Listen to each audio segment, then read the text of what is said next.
اللهم انفعنا بما علمتنا وعلمنا ما ينفعنا وزدنا علما. اعوذ باللہ السمیع العلیم من الشیطان الرجیم. بسم اللہ الرحمن الرحیم.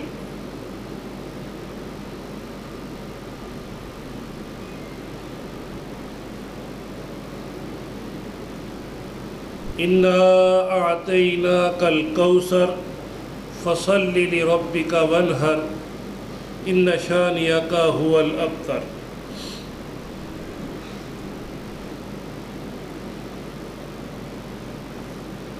سامعین محترم،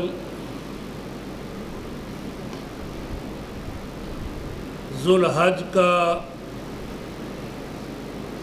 پہلا عشرہ اس سے ہم گزر رہے ہیں.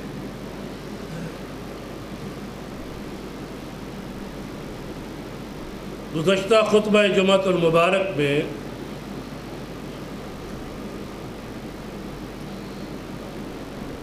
اس حوالے سے قدر تفصیل کے ساتھ بات ہوئی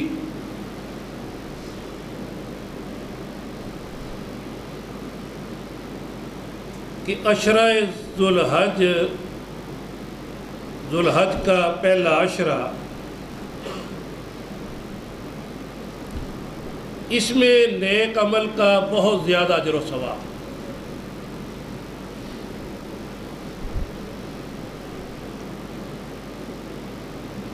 باقی ایام میں آدمی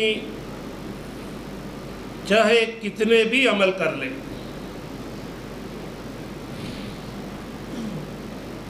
ان ایام میں جو نیکی کا اجر و ثواب ہے وہ باقی دنوں کے اندر نہیں.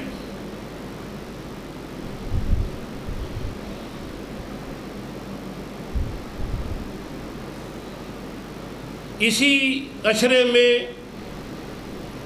9 تاریخ کو صرف ایک روزہ رکھنے سے نبی صلی اللہ علیہ وسلم نے فرمایا 2 سال کے گناہ معاف ہوتے ہیں.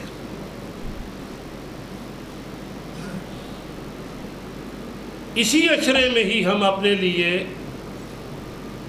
قربانیاں خریدتے ہیں جن قربانیوں کو نہر یا ذبح کرنے کا وقت 10 ذو الحج کو عید کی نماز کے بعد سے شروع ہوتا ہے.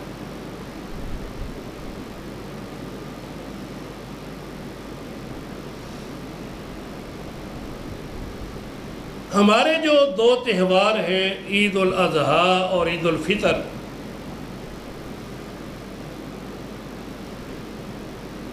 عید الاضحیٰ کے موقع پر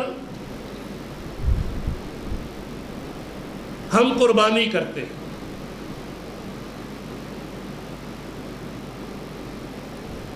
یہ نہ صرف حضرت ابراہیم صلی اللہ علیہ وسلم کی سنت ہے بلکہ ہمارے پیارے پیغمبر حضرت محمد رسول اللہ صلی اللہ علیہ وسلم کی بھی سنت ہے. عموماً بات یہ مشہور ہے سنت ابراہیمی. یہ صرف سنت ابراہیمی ہی نہیں، سنت محمدی بھی ہے.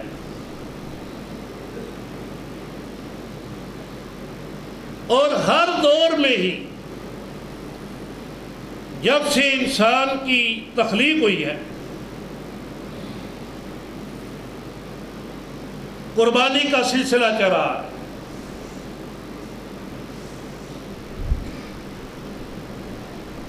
قرآن مجید میں حضرت آدم صلی اللہ علیہ وسلم کے 2 بیٹوں کا واقعہ، اِذْ قَرَّبَا قُرْبَانًا، جب ان دونوں بھائیوں نے قربانی کی فَتُقُبِّلَ مِنْ أَحَدِهِمَا، ان میں سے ایک کی قربانی اللہ نے قبول کر لی، وَلَمْ يُتَقَبَّلْ مِنَ الْآخَرِ، لیکن دوسرے کی اللہ نے قبول نہیں کی.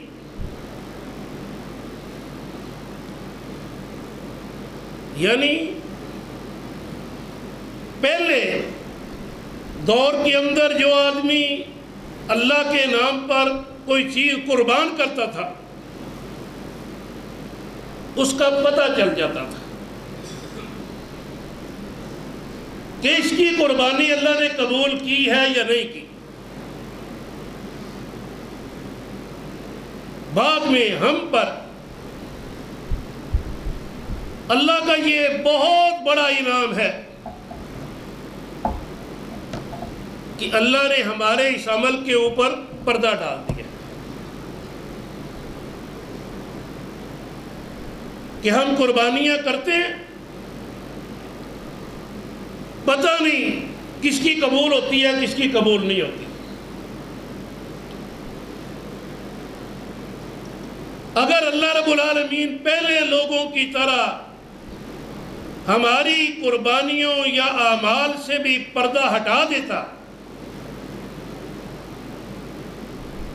کہ اس کی قربانی قبول ہو گئی ہے اور اس کی نماز قبول ہو گئی ہے، اس کی قربانی رد کر دی گئی ہے، اس کی نماز رد کر دی گئی ہے، تو ہم ایک دوسرے کو منہ دکھانے کے قابل نہ رہتے.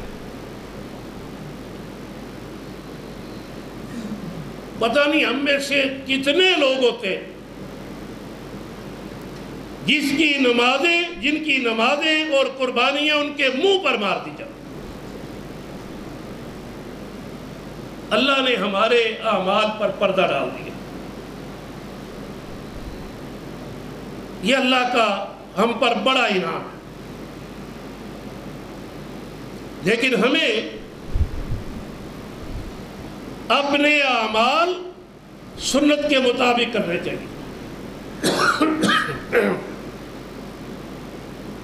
قربانی کا معاملہ ہو یا کوئی بھی دیگر اعمال، سب سے پہلی چیز اس میں اخلاص ہے، نیت خالص ہونی چاہیے. کوئی بھی عمل آدمی کر لے، اگر اس کی نیت خالص نہیں ہے وہ اللہ قطعاً قبول نہیں کرتا. وَمَا أُمِرُوا إِلَّا لِيَعْبُدُوا اللَّهَ مُخْلِصِينَ لَهُ الدِّينَ. اللہ نے ہمیں یہی حکم دیا ہے کہ کوئی بھی عمل کرو اس کے اندر اخلاص ہونا چاہیے، خلوص نیت. پھر اگر اس عمل کا تعلق مالی عبادت کے ساتھ ہے تو وہ مال پاک ہونا چاہیے. کُلُوا مِن طَیِّبَاتِ مَا رَزَقْنَاکُمْ. اللہ نے جو تمہیں پاکیزہ حلال چیزیں دی ہیں وہ کھاؤ. رشوت کے پیسے، حرام کمائیاں، لوگوں کو دھوکہ دے کر پیسوں کا حصول، ہر کسی کو دھوکہ دیا جا سکتا ہے، اللہ کو نہیں دھوکہ دیا جا سکتا. آدمی لاکھ دعوے کرتا رہے کہ میری کمائی حلال کی ہے، اگر اللہ کے ہاں حلال کی نہیں تو وہ حلال کی نہیں ہے. اس لیے ہمیں اپنے مالوں کی تطہیر، پاکیز کی حلت، اس کے لیے کوشش کرنی چاہیے. تیسری چیز، ہمیں اچھی چیز اللہ کے نام پر قربان کرنی چاہیے. لن تنالوا البر حتى تنفقوا مما تحبون. اللہ تعالیٰ فرماتے ہیں کوئی آدمی اس وقت تک نیکی کو حاصل نہیں کر سکتا ہرگز نیکی کو حاصل نہیں کر سکتا جب تک اپنی محبوب چیز اللہ کے لیے قربان نہ کرے۔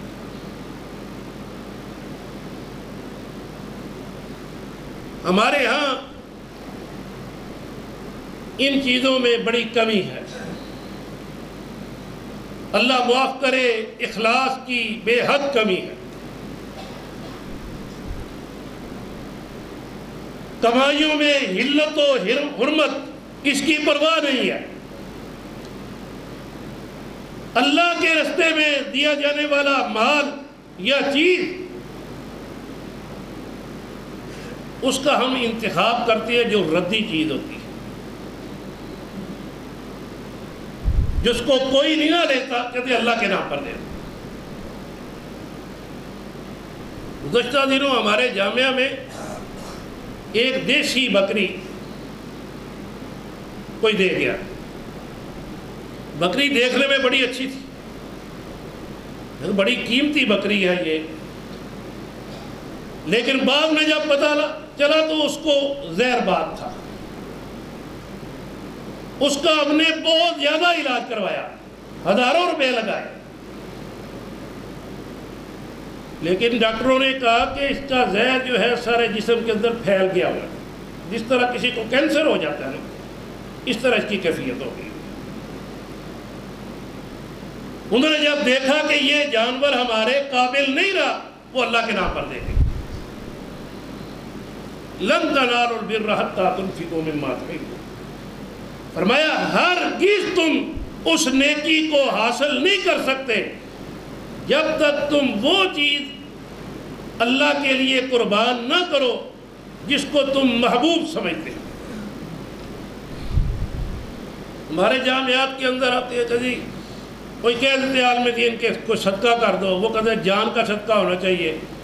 وہ وہاں منڈی کے اندر صدقے کے بکروں کی الگ منڈی لگی ہوتی ہے، اور کس طرح کے ہوتے ہیں وہ آپ بھی جانتے ہیں۔ ان میں سے ہی لے کر کہتا ہے یہ بکرا اندر سے دے آؤ۔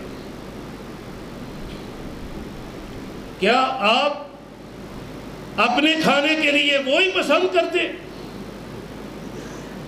نہیں، قطعاً نہیں۔ اس لیے فرمایا اگر نیکی حاصل کرنا چاہتے ہو حتیٰ تنفقوا مما تحبون، جو تمہیں محبوب چیز ہے نا وہ تم اللہ کے راستے میں قربان کرو۔ صحابہ نے تو اپنی قیمتی ترین زمینیں، یہ نہیں کہ کوئی جانور، زمینیں اور بڑے بڑے باغات اللہ کے لیے قربان کر دیے، نبی صلی اللہ علیہ وسلم کے سامنے پیش کر دی۔ کہا اللہ کے رسول صلی اللہ علیہ وسلم، اللہ رب العالمین فرماتے ہیں اپنی محبوب ترین چیز اللہ کے راستے میں خرچ کرو، میرے مال میں سے سب سے زیادہ مجھے محبوب یہی بات ہے، میں اللہ کے راستے پر دیتا ہوں۔ پھر اس کے بعد جس طرح میں نے نیت کی بات کی ہے، قربانی کے معاملے میں لوگ کیونکہ شرائط ہے اس کی، ان شرطوں کے مطابق جانور ہونا چاہیے۔ عام صدقے کے اندر یہ شرائط نہیں، لیکن ان شرائط کے نہ ہونے کا مطلب یہ نہیں کہ ہم اس چیز کی پرواہ ہی نہ کریں۔ جس طرح کا مریل یا بیمار جانور ہو وہ اللہ کے نام پر دے دے۔ ہم میں سے ایسے لوگ بھی ہیں جو رمضان میں اپنی دکانوں پر پڑا ہوا ڈیڈ مال جو فروخت نہیں ہوتا، جس کا سیزن گزر گیا ہے، جو بکنا ہی نہیں، کہتے ہیں یہ زکوٰۃ میں اٹھوا دو، زکوٰۃ کے پیسوں کے اندر۔ یہ چیز نہیں ہے اللہ نے، میں نے یا آپ نے یا کسی نے کسی کو نیکی کا اجر نہیں دینا۔ نیکی کا اجر و ثواب دینے والی ذات اللہ کی ذات ہے، تو اللہ سے کوئی چیز کیسے آدمی چھپا سکتا ہے؟ تم جتنا مرضی اپنے آپ کو مطمئن کر لو، اگلے کو مطمئن کر لو، مطمئن تو کرنا ہے اللہ کو، اور اللہ کو تو دلوں کے بھید جانتا ہے اللہ۔ اس لیے قربانی کے جو اب عید کے موقع پر قربانی کرنی ہوتی ہے، اس کے نبی صلی اللہ علیہ وسلم نے کچھ قواعد و ضوابط، کچھ اصول، کچھ شرطیں وہ رکھی ہیں، وہ اختصاراً میں آپ کے سامنے رکھنا چاہتا ہوں۔ قربانی صاحب استطاعت آدمی، ہر ایک پر نہیں، صاحب استطاعت آدمی کے اوپر فرض ہے۔ آپ نے فرمایا جو صاحب استطاعت شخص ہے وہ اگر قربانی نہیں کرتا ہماری عیدگاہ میں پھر نہ ہو آئے، ہمارے ساتھ اس کا کیا تعلق ہے؟ اس لیے صاحب استطاعت کے اوپر قربانی فرض ہے۔ پھر آپ صلی اللہ علیہ وسلم نے جانور کی عمر اس کے حوالے سے بھی شرط لگا، فرمایا لا تذبحوا الا مسنّا، تم دوندا جانور ذبح کرو، اس سے کم عمر کا جانور ذبح نہ کرو، الا یوسر علیکم، اگر کوئی آدمی دو وجوہات کی بنا پر اس کو دوندا نہیں مل رہا، مارکیٹ منڈی میں ہے ہی نہیں، یا ہے تو صحیح اتنا مہنگا ہے کہ وہ دوندا خرید نہیں سکتا، فَتَذْبَحُ جَذْعًا، فرمایا ایسا آدمی کھیرا بھی کر سکتا ہے۔ جذع، جذع جو ہے یہ بھیڑ کی نسل سے ہوتا ہے، بکری کی نسل سے نہیں۔ بکری کی نسل سے صرف ایک آدمی کو جذع کی اجازت دیا، اور پھر فرمایا وَلَن تُجْزِيَ عَنْ أَحَدٍ بَعْدَكَ، یہ صرف تیرے لیے اجازت ہے کہ بکری کی نسل سے جذع کر لو، تیرے علاوہ کسی دوسرے کو اجازت نہیں۔ ہاں، بھیڑ کی نسل، چھترا، یہ آپ نے فرمایا جو خرید نہیں سکتا دوندا وہ بھی کر سکتا ہے، جس کو ملتا نہیں وہ بھی کر سکتا ہے۔ جذع جو ہے صحیح قول کے مطابق عربی لغات کے اعتبار سے صحیح معنی جو ہے وہ ہے کہ بھیڑ کا بچہ 1 سال کا کم از کم ہونا چاہیے، وہ جذع ہے، اس سے کم نہیں ہونا چاہیے۔ تو یہ عمر کے اندر نبی صلی اللہ علیہ وسلم نے اس کی حد بندی فرمائی۔ اسی طرح آپ نے بعض عیب بتائے کہ جو جانور تم نے قربان کرنا ہے اس کے اندر یہ عیب نہیں ہونے چاہیے، ان عیوب سے جانور پاک ہو۔ وہ جو عیب نبی صلی اللہ علیہ وسلم نے بتائے وہ آپ کے گوش گزار کرنا چاہتا ہوں۔ آپ نے فرمایا ان نستشرف العین والاذن، جانور کے 2 اعضاء، آنکھ اور کان، ان کے متعلق فرمایا ان کو اچھی طرح چیک کرو، یعنی جس جانور کے متعلق کسی اعضاء کے متعلق یہ کہہ دی کہ یہ اچھی طرح دیکھنے ہیں، اس کے اندر پھر کوئی گنجائش رہ جاتی ہے۔ اچھی طرح دیکھنے کا معنی تو یہ ہے اس کے اندر کسی قسم کی کوئی خرابی نہیں ہونی چاہیے، کان بھی بالکل صحیح ہونے چاہیے، آنکھ بھی بالکل صحیح ہونی چاہیے۔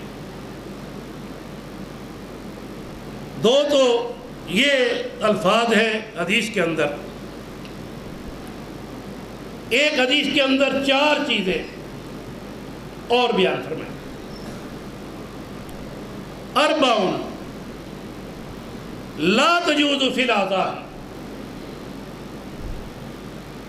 4 قسم کے عیب اگر جانور کے اندر ہیں وہ اعضاء ہی کے اندر جائز نہیں ہے، درست نہیں، اعضاء ہی اور ہدی، یہ دو لفظ ہیں۔ ہدی ان جانوروں کو کہتے ہیں جو حج کے موقع پر کیے جاتے ہیں، حرم میں جا کر،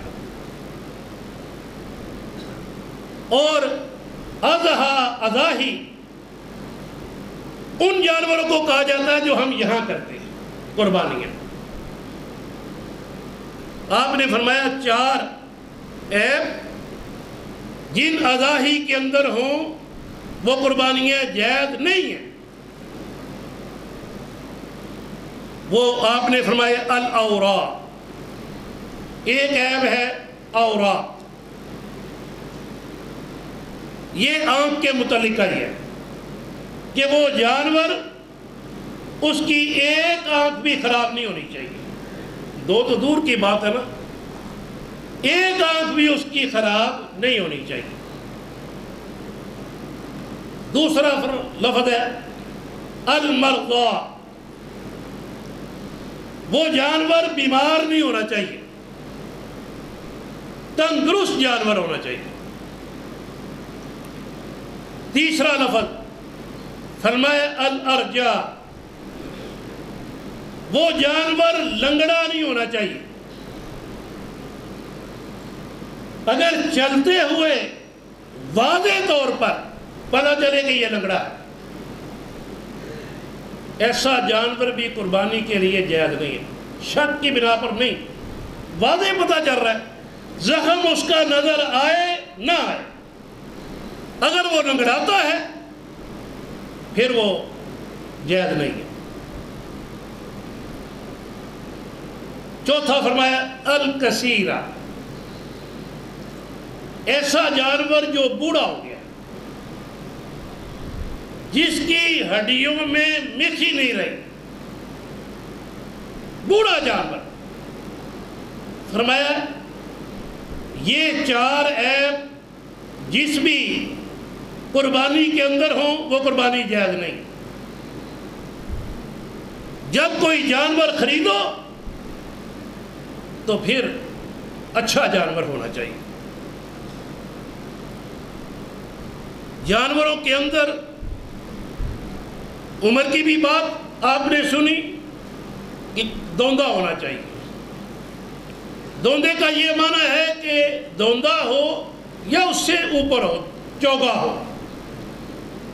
یا اگر صحت مند ہے تو چھگا بھی۔ یہ سب جانور قربانی کے لیے کیے جا سکتے ہیں اگر یہ صحت مند ہو۔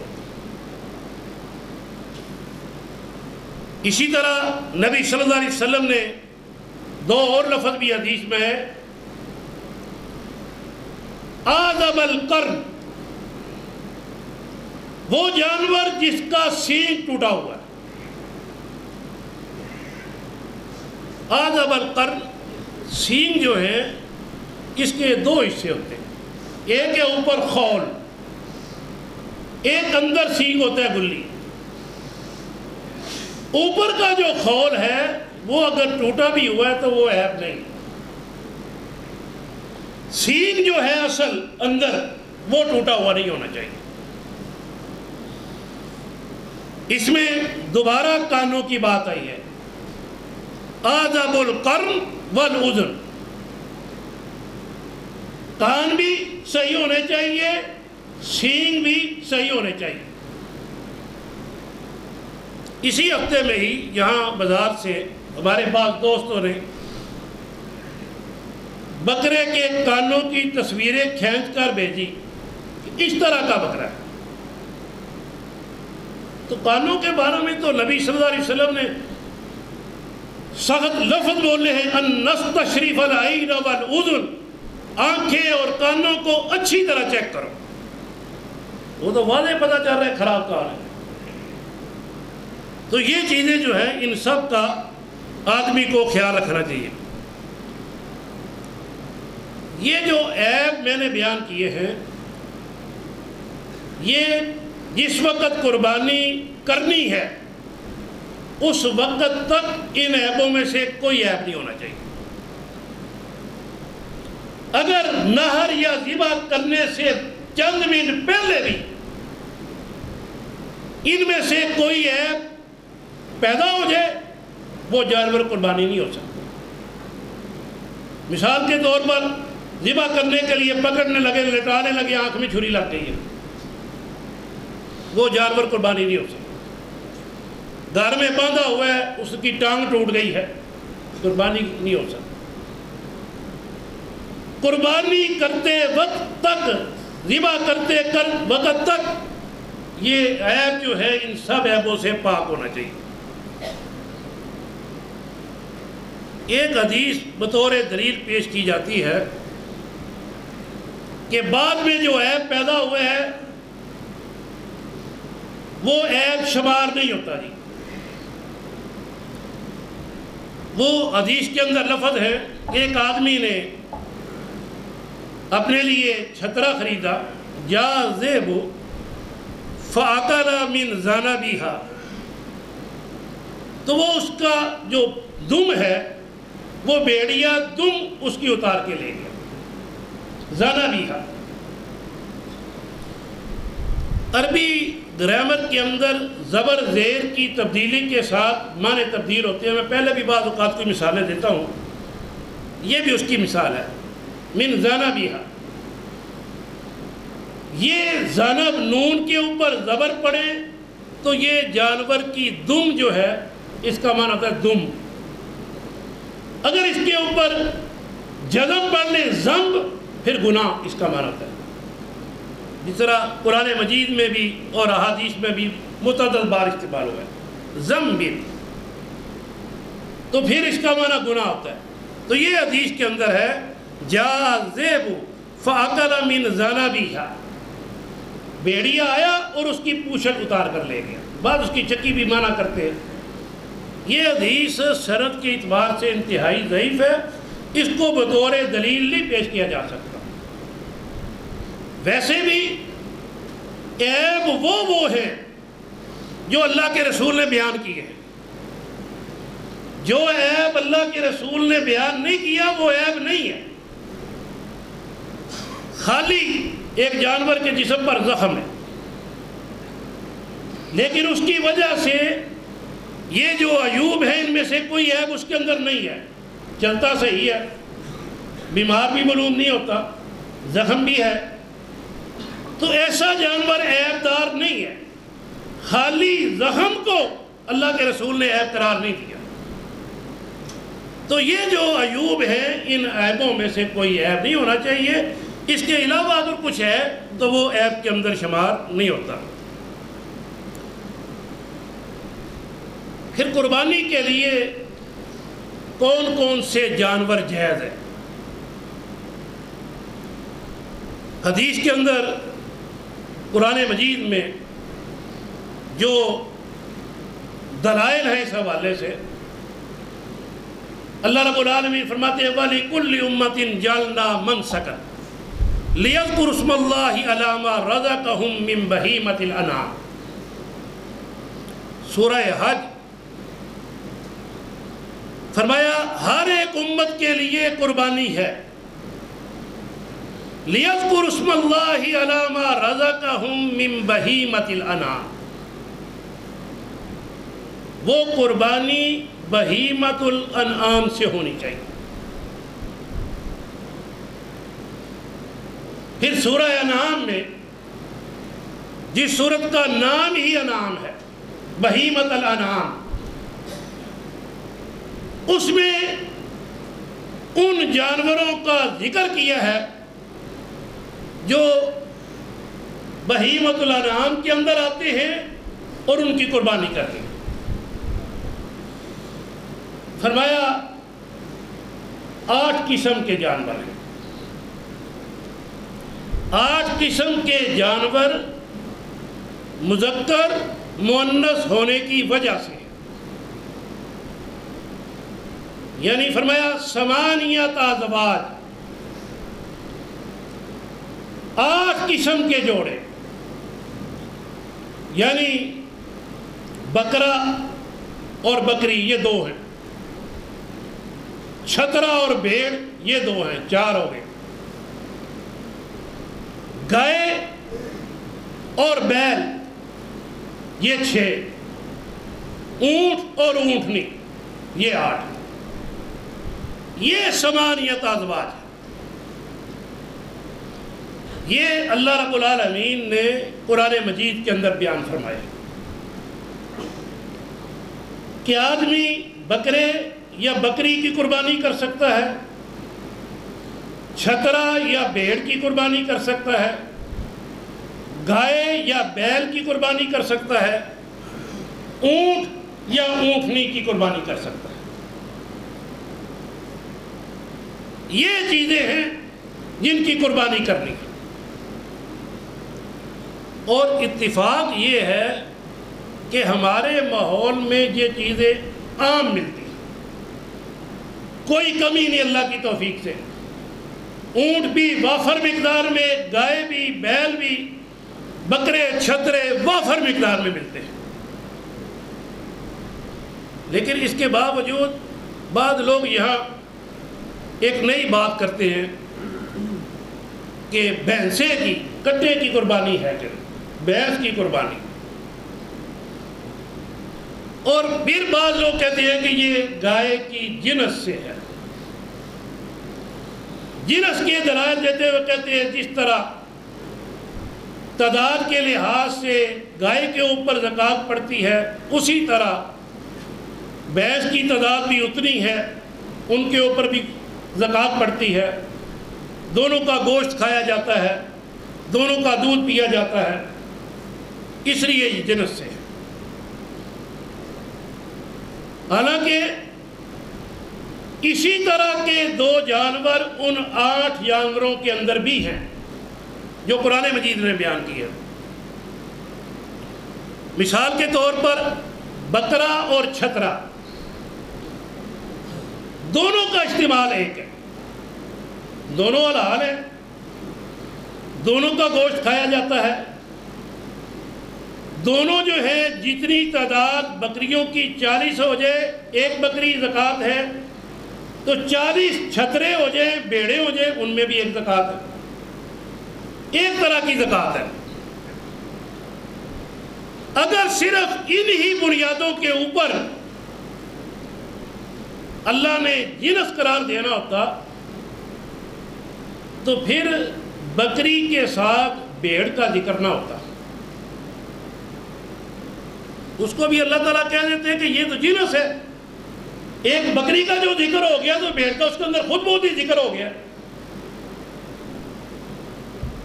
لیکن اللہ رب العالمین نے ذان اور مال دونوں کو الگ الگ ذکر کیا، بکری کو الگ ذکر کیا ہے، ذان بھیڑ کو الگ ذکر کیا۔ حالانکہ جو دلائل گائے اور بھینس کے ہم جنس ہونے کے دلائل دیے جاتے ہیں وہی دلائل بکری اور بھیڑ کے اندر ہے۔ معلوم ہوا کہ یہ چیز نہیں ہے ہم جنس ہونے کی۔ جنس ہونے کی بات ہوتی تو پھر اللہ رب العالمین بھیڑ کو الگ قرآن مجید کے اندر ذکر نہ کرتے، بھیڑ کو بھی ذکر کیا ہے اور بکری کو بھی ذکر کیا ہے۔ پھر یہ بھی کہا جاتا ہے کہ بھینس جو ہے اس نبی صلی اللہ علیہ وسلم کے علاقے میں ہوتی نہیں تھی، وہاں سب سے زیادہ بکریاں ہوتی تھیں، اونٹ ہوتے تھے، گائیں ہوتی تھیں۔ جس طرح بکریاں کم تھی، میں یہ تو نہیں کہتا بھیڑیں کم، لیکن تعداد کے لحاظ سے بکریوں کے مقابلے میں بھیڑ اور چھترے بھی کم ہوتے تھے۔ یہ تو قدر نہیں ہے کہ اس دور بالکل بھینس وہاں ہوتی ہی نہیں تھی۔